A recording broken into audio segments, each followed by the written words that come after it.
BLUELOCK's PXG game has finally ended after one whole year, with Isagi Yoichi scoring the last goal. Now, this means a lot for BLUELOCK. The Neo Egoist League is over, Bastard Munich wins, and with Isagi scoring the final goal, did he just become the best player in BLUELOCK? Well, I want to discuss exactly that as well as the goals itself, because there's a lot of discussion back and forth about this chapter. Some really like Isagi's goal, praising him as the GOAT, and others saying that this goal is a disappointment and that it was too predictable. Let's address everything from this goal and from this chapter, probably the biggest chapter we've gotten from all of the Neo Egoist League, so there's a lot to cover. Firstly, looking at the goal itself, we pick up with the ball in the air, going to a newly awakened Ness. Now, at this point in time, Ness is a big question mark on the field. You'd be scratching your head wondering what he was going to do because he just went through a new awakening. And now that he has the ball, there's no telling what he's gonna do, so Isagi and Kaiser are basically fighting to get the last pass. Ness, in his newly awakened state, instead of just looking for Kaiser, he instead passes following his own instinct and magic, passing to the best spot, kind of like Hiryo during the Ubers, but still hoping that Kaiser would receive it. What makes this completely different from the Ubers, though, was Isagi's reading of the game. Now, in the panels, Isagi quite literally turns into Kaiser, and when Ness passes to the best spot, he thinks Kaiser is gonna be there. But this was a fake version of Kaiser, and it was actually Isagi. Ness got hit with that plot twist. He didn't sign up for this. He hasn't played these games before, and it's all shown in his face. Now, how this works is Isagi read the game the fastest. His newest puzzle piece that he got in chapter 291 made him read the awakenings on the field faster than Kaiser or Rin. And because Isagi read the game the fastest, he positioned himself in a place that Kaiser would have been at.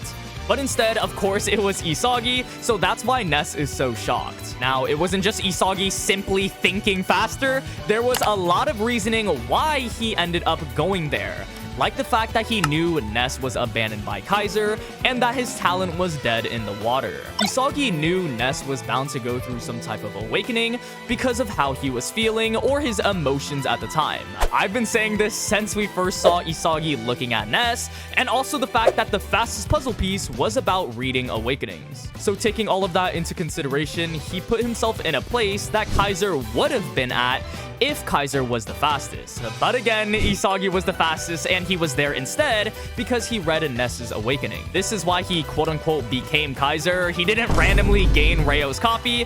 It was the fact that he mirrored what would have been Kaiser's play. So yeah, Isagi is actually something else. I just wanted to quickly go over that because I saw a lot of misconception of how that goal was actually executed or what actually happened, or people just calling it the exact same goal as the Ubers, but it really wasn't. Ubers was more of Hiryo passing to the best spot.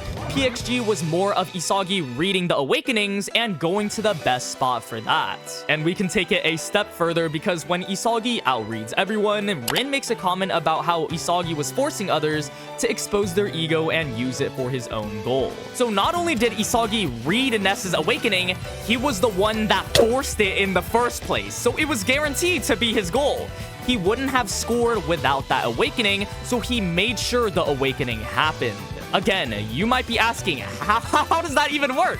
But we've seen countless times that Isagi is really the one that forces everyone to evolve by his style of playing. This was what chapter 291 was all about. Kaiser, Yukimiya, and Hiyori all talking about how if you don't change, you won't be needed, so you're forced to evolve. And that's all because of Isagi. Jumping back to his goal, by forcing Ness to awaken, then reading that awakening the fastest, Isagi was able to score his own goal and gain the nickname of the Demon King. This nickname is riding on GOAT status hard as hell and also corny as hell. Football apparently has a Demon King now, but it's really just perfect because in their eyes, Isagi is literally controlling everything, awakening, passes his own goal, so it just makes sense to call him a Demon King. And of course, come on, it's BLUELOCK. We're gonna get some hard random nicknames like this. So this goal really had chapters of development and build up to it, and it didn't just come out of nowhere.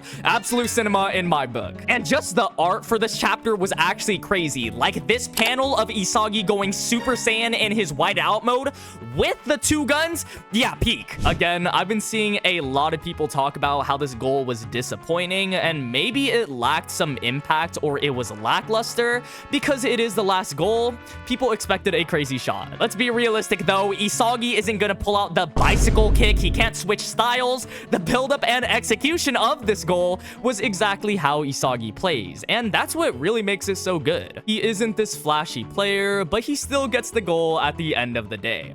And it might not be the most hype or be a lackluster goal, but he still scores, and that's really what matters. Ending off with that knee slide celebration panel as well was something else, man. So Isagi scored the final goal in PXG, the final goal in the Neo Egoist League. So what does this mean now? The first thing is obviously the rankings and salary system. With Isagi scoring the last goal, I think he'll take the #1 spot, and for good reason. First of all, in the biggest game of the Neo Egoist League, the Battle of the Winners, he managed to come out on top and score 2 goals in the match. And just in general, he really proved to everyone, like Kaiser, Rin, and Just the World, like even Noel, Noah, and Loki were stunned, that Isagi is the one controlling everything. And in terms of impact on the game, Isagi has really surpassed everyone else. Again, scoring 2 goals and literally script writing that last one, he's proven that talented learners can fight against geniuses. Even if Rin turns into Plot Toshi Rin or has an overpowered weapon, and on an individualistic level, he's better than Isagi, when it comes to the actual game itself and who will score goals, Isagi came out on top and he's proved it. And I just gotta say, as much as I love Rin, he's my favorite character, it's so satisfying to see our main character finally come out on top after what, losing to him since like the second selection, so it makes sense that he beats him here and gains the #1 spot. He's finally cleared his last obstacles, and I think he deserves the #1 spot. Since he's at 150 million, I'd expect him to either increase to 250 million or gain another 150 million, doubling his salary and ending at 300 million. Either of these salaries would be higher than the current #1 Rin, who is at 198 million, and will probably gain 50 million from this match, putting him at 248 million. So Isagi beats him out in terms of salary. And I think Isagi taking the #1 spot really solidifies the point of what PXG the game actually was, to prove that talented learners can fight against geniuses.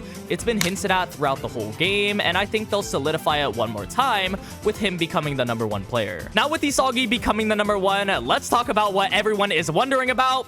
What does this mean for the future of BLUELOCK? Well, with the Neo Egoist League over, we're going to get a new arc, which is actually crazy to me. It's been 3 years since we got a new arc. In fact, 45% of the manga has been the Neo Egoist League. But this new arc can be one of 2 things. It's either a club arc, using the Neo Egoist League offers, or what I personally think, one more final training arc before the U20 World Cup. The thing is, with a club arc or a Champions League arc, is we genuinely have no clue what these offers are for or how they work specifically in BLUELOCK. For all we know, it could just be to show the rankings, kind of like One Piece bounties, as well as the U20 World Cup in BLUELOCK is like 50 days away, so I highly doubt they're going to be able to fit a big arc like that in such little time. What I think will happen is instead we'll get a training arc to decide the formation for BLUELOCK in the U20 World Cup, to see what really works and what doesn't work. As well as just solidifying starting spots, I think there will be multiple players fighting for one position. Obviously, everyone will be going for that striker spot, and I think with Isagi being the #1, he's going to be the main target to beat from everyone else. But I think this training arc will also be more than just that. If I had to guess or just simply wish, I think this training arc will focus on other players and getting their development. The Neo Egoist League was really focused on Isagi and solidifying him as the #1, so it just makes sense to put some focus on other characters to try and catch up to him. Isagi as the protagonist won't just get sidelined though, because everyone is coming after him and for that #1 spot.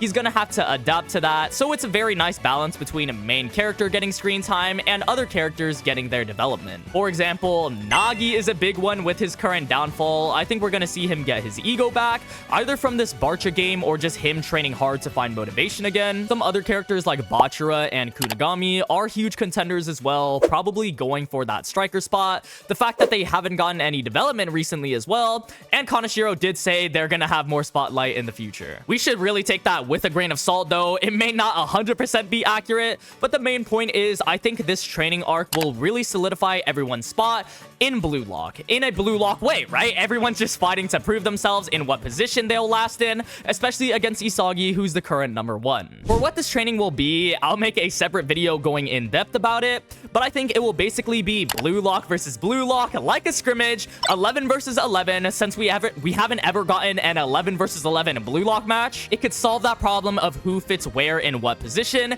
and it further proved to readers and to everyone that Isagi fits as a striker if he does end up winning that spot.